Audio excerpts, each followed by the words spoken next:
Ooh, it's 10:16 p.m. June 2nd, the second day of June, bro. It's grandma's birthday. Her birthday is October 16th. It's 10:16 p.m. It's grandma's birthday tweet. And she even against you, bro. Even though she had played a huge role in turning you against mommy, she in the spirit world now. So she see the error of her ways. She shed in her flesh. So she see where she went wrong. She stand corrected now. And bro, she had been trying to reach you to tell you like she made a mess of things. She regret how she lived her life. That's why she left here at 57 years old, bro. She didn't live that long. You know what I'm saying?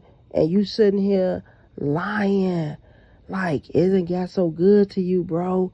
And I ain't gonna even say that. It ain't got good to you. You in bondage by this shit, bro.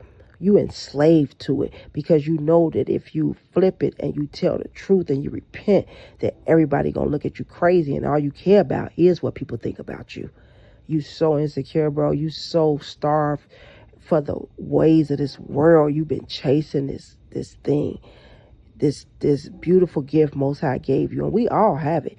You ain't the only wordsmith in the family. You just the one who chose to put your energy toward it. Daddy is and mommy the original wordsmiths. We all rhyme. We all are poets. You look at your niece, my daughter, Shakari J. Shepherd, bro. She cold as ever. You look at your son, Jabril. He a lyricist. You look at Wakati and Lil Omar, they can sing. Maurice, Jovan's son, they can sing and rap. And they are brilliant with what they do. And you don't want no parts of that. You know what I'm saying? Bro, it's so sad what's going to happen for you because you got to pay for this. This is not for free. Daddy always taught us ain't nothing free. He said oxygen ain't even free. It's not free, bro. The wages of sin is death. Bro, this is sin what you doing. And you making mockery, like we talked about, you making mockery of all the people who actually been abused by their moms and their parents and their elders and grown-ups. Bro, that did not happen to you. You doing this because you ashamed that you ashamed for forsaking her, for being a bad son, for neglecting her. You no different than that's why you are horrible. You ain't that great of a parent, bro. I wish I could talk to Kalam. I already talked to Jabril. He done told me everything. Bro, this is sad and sick. You don't gotta do this to yourself. You bigger than this. And I'm only making these videos because you decided to take it there. I gotta shut you down, bro, and that's gonna happen. You gonna get shut down. Because Most High doing it. I'm doing this with love, bro. You call mommy a bitch. Nigga, she ain't never did shit to you. Like nothing. She never even fucking used curse words with us. Like you got like 5 whoopings in your life. She whooped you like 2 times. Maybe that. Most of them daddy. And they was never abusive. They was in their 20s. Mommy was 18 when she had you. And she did better than people in their 30s and 40s when they had children. We was all there, bro. How could you think you could get away with this? Like, just because you going that far, because you so uncomfortable, because you know that you have desecrated her name, tried to, because you can't desecrate greatness. She been a better mother than you ever been a father to any of your children, bro. And you ain't had Jabril in the house with you, your firstborn, and you did a horrible job with him. And I'm saying this out of love. It's just real spit. This is sad it even got to come to this. You called her a bitch? No, you're the bitch, sir. You're the bitch. And that's sad that I gotta even tell you this. You a whole bitch ass nigga. You not a half of a bitch. You a whole bitch ass nigga to say this about mommy, bro. Knowing you lying. Daddy ain't never called grandma her name, and grandma was nowhere near good of a mother to him and his sister as mommy has been to her 5 children, and you know that's a true story. And that's no diss to grandma. I love her. But she dropped the ball a many a day. Mommy introduced you to the God of her Abraham, nigga. She introduced you to the God of Abraham, to her God. She raised you up in the fear and admonition of the Lord, and you know it. She was kind to us, but because you want to sit here, you took it too far. You looking like, yeah, that sound good to make it seem like, because she wasn't with your mess.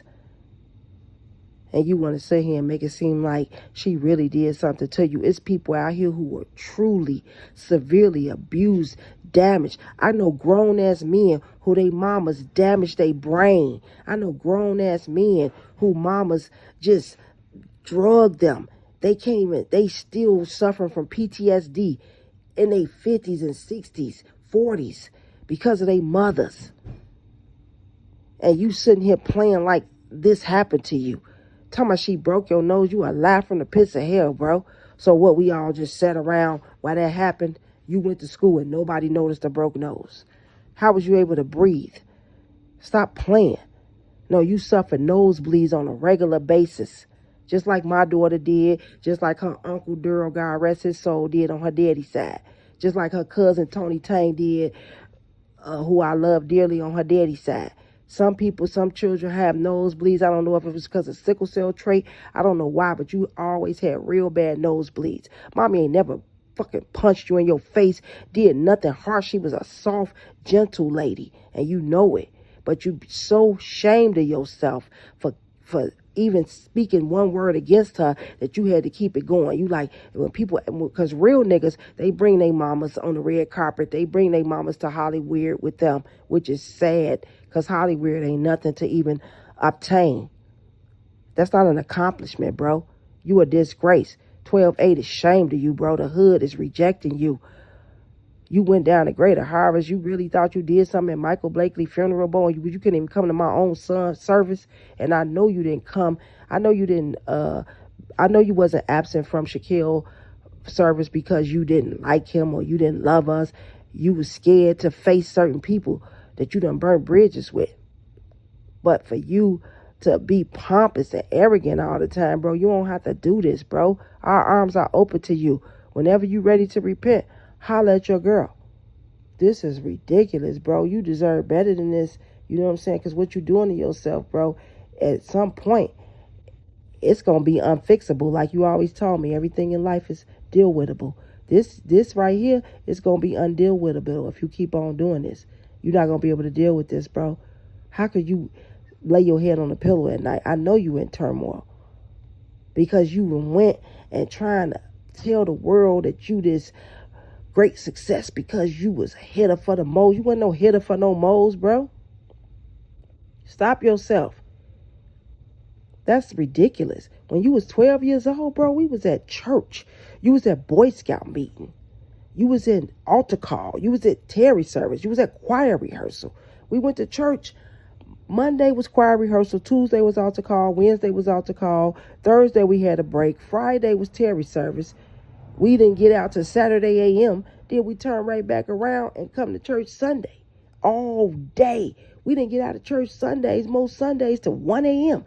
Then we get up and go to school on Monday and go back to choir rehearsal on Monday with Dr. Robert E. Wooten, God rest his soul. Stop playing with yourself, bro.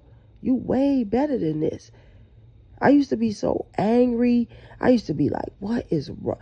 But, bro, this is a demonic force that's taking over you because you want so bad to give this old tough guy street story. You always wanted to be hood. For what reason, bro? You not a hood nigga. You intelligent. You lied. Talking about you had disabilities. You a lie from the pits of hell. You never stuttered. That was our neighbor. And I don't even want to call his name. He lived right next door to us.